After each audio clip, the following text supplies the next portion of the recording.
डभोई के सनोर नाना कराड़ा गांव की ये खबर है, जहां पर पक्की सड़क का निर्माण कार्य चल रहा था, लेकिन ये कामगिरी अधूरी ही छोड़ दी गई।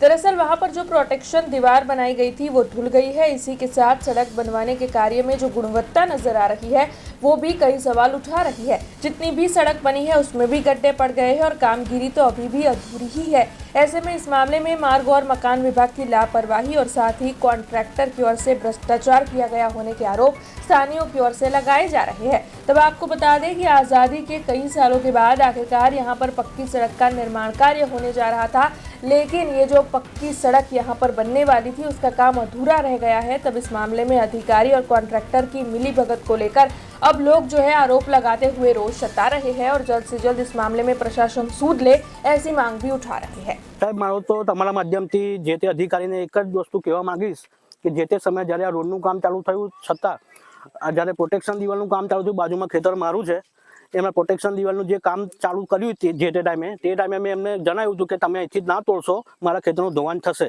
બરાબર। આ પહેલું જ ચોમાસું હજુ ગયું, મારા ખેતરનું ધોવાણ થયેલું છે। હવે હજુ તો બીજું ચોમાસું બાકી છે, હજુ પ્રોટેક્શન દિવાલ પણ ઢસડી ગઈ છે, પ્રોટેક્શન દિવાલનું બી આખી આડી જ પડી ગઈ છે, મતલબ સમજો। તો હવે મારા ખેતરનું શું થશે હાલત, એની જવાબદારી કોણ લેશે? જે તે અધિકારી લેશે કે મારે કોની પાસે જવું પછી આગળ? જે તે સમયે જ્યારે મારે કોન્ટ્રાક્ટર તો સાથે વાત નથી થઈ, પણ એમના જે સુપરવાઇઝર ને એ બધા આવ્યા હતા, એમની સાથે વાત થઈ હતી, તો એમને કીધું તમારી જે હાલતમાં અત્યારે તમારું છે તે જ હાલતમાં તમને આપી દઈશું અમે। અને ત્યાર પછી તો લોકો ભરવા જ નથી આવ્યા ગામની અંદર કે કશું જ નહીં, ને પ્રોટેક્શન દિવાલ પણ આડી પડી ગયેલી છે એક જ વરસાદની અંદર। આ નિરાકરણની તમે જે તે બધા ગ્રામજનો ભેગા થઈને ગાંધી ચિંતામાં આંદોલન કરશું, કારણ કે એક દિવાલનો પ્રશ્ન નથી। આ જ્યાં જેટલી બી સંરક્ષણ દિવાલ બની છે બધી જ દિવાલ ધરાશાયી થઈ ગયેલી છે। સાઈડોમાં હજુ માટી મેન્ટલનું કામ બાકી છે। સાઈડોમાં નાના કરારથી સનો સુધીમાં 4 થી 5 નાળા બેસી ગયેલા છે। કોઈ જગ્યાએ સાઇનબોર્ડ નથી, અને આ નાના કરારથી સનોની વચ્ચે એટલા ભયંકર વળાંક છે કે જ્યાં સાઇનબોર્ડની ખાસમાં ખાસ જરૂર છે। એના લીધે એક્સિડન્ટનો ભય પણ છે। કાલ ઉઠીને કોઈ જાનહાનિ થઈ એની જવાબદારી કોણ? જય ભારત સર જણાવવાનું કે સનોરથી નાના કરાડાનો રસ્તો, ઉક્ત રસ્તો નવેમ્બર 2024 થી ચાલુ થઈ જૂન 25 સુધીમાં પૂરો થયો હતો।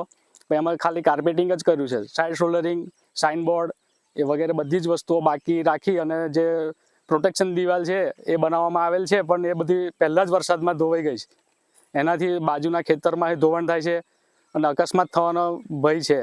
પંચાયતે વખત રૂબરૂમાં અને એક વખત લેખિતમાં પણ આપેલું છે, પણ એમને પહેલાં હતું ને તો કે માવઠુંની આગાહી છે, નવેમ્બરમાં જે માવઠું થયું ને એ આગાહી છે હજી, એના પછી કરવામાં આવશે એવું એકવાર એક બેન મળેલા, એમને એવું મૌખિકમાં કીધેલું। અમારે તો આજ સત્વરે કામ થાય આપના માધ્યમથી અમે એમ જ કહેવા માંગીએ છીએ। અમે તો નાના માણસો છે ગામડાના, પણ અમારું કોઈ સાંભળે ને, પણ આ તમે આવ્યા છો તો તમારા માધ્યમથી અમે કહેવા માંગીએ છીએ કે અમારું આ કામ સારી રીતે પૂરું થાય। એ જ हमसे जुड़े रहने के लिए हमारे YouTube चैनल को सब्सक्राइब करें और नई वीडियो की नोटिफिकेशन के लिए बेल आइकॉन को दबाएं।